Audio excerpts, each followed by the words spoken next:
አክሱም ውስጥ መስጂድ ተከልክሏል። ግን ፖለቲካሊ የትግራይ ክልላዊ መንግስት ጫወታ የተጫወቱት ጫወታ አለ።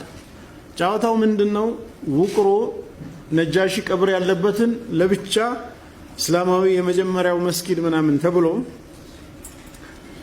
ራሱን የቻለ ታሪክ ተተርኮ የቱሪዝም ምንጭ እንዲሆን ለብቻ፣ አክሱም ደግሞ ለብቻ ከክርስትና ጋር ተያይዞ ተቀምጧል። ነጃሺ እኮ ውቅሮ ላይ አይደለም አስተዳደር የነበረው። ውቅሮ የሞተበት ቦታ እንጂ የገዛበት ቦታ አይደለም።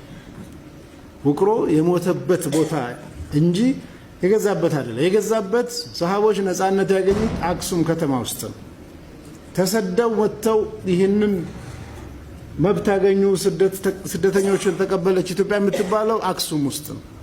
ስለ አክሱም ቤተክርስቲያን የመጀመሪያው መረጃ ቡኻሪ ውስጥ ይመስለኛል ሐዲሱ፣ እናንተ ታውቁታላችሁ። ኡሙ ሰለማ ለነብዩ ሰለላሁ ዐለይሂ ወሰለም በአክሱም ጽዮን ማርያም ቤተክርስቲያን ውስጥ ስለ ማርያም ቤተክርስቲያን ያየችውን ስዕል የምትናገረውን ታሪክ ይዘው ነው እነ ፕሮፌሰር ስርገው ሀብለስላሴ ምን ይላሉ?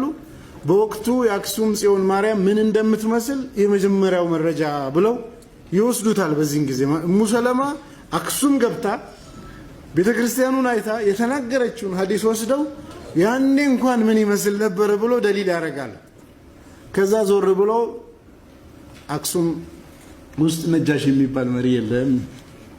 ከዛ ዞር ይሉና አክሱም ቅዱስ ስለሆነ ሙስሊሞች መስጊድ መስራት አይችሉም ይላል።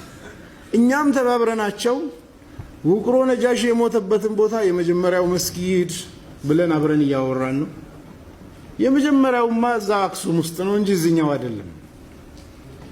የመጀመሪያው ሙስሊሞች ነፃነት ያገኙት ዛሬ በ21ኛው ክፍለ ዘመን ነፃነት የተከለከለበት አክሱም ውስጥ ነው። ይሄን በማስረጃ ማነጋገርም ይቻላል። ጉዳዩን ወደዛ ገልብጠን በዚህ በኩል ተቀበልናችሁ ስደተኞች እንዲያረጋግን በዚህ በኩል አይቻልም ሲሉ ምን ያህል ኮንትራዲክት እያደረጉ እንደሆነ ማሳየትም ከኛ የሚጠበቅብን ነው።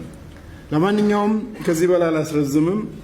በርትተን አብረን ቆመን የጋራ መፍትሄ ማምጣት ካልቻልን ሐቂቃ ነው የምላችሁ ይሄ ጉዳይ አሳሳቢ ነው፣ መፍትሄ የሚፈልግ ነው።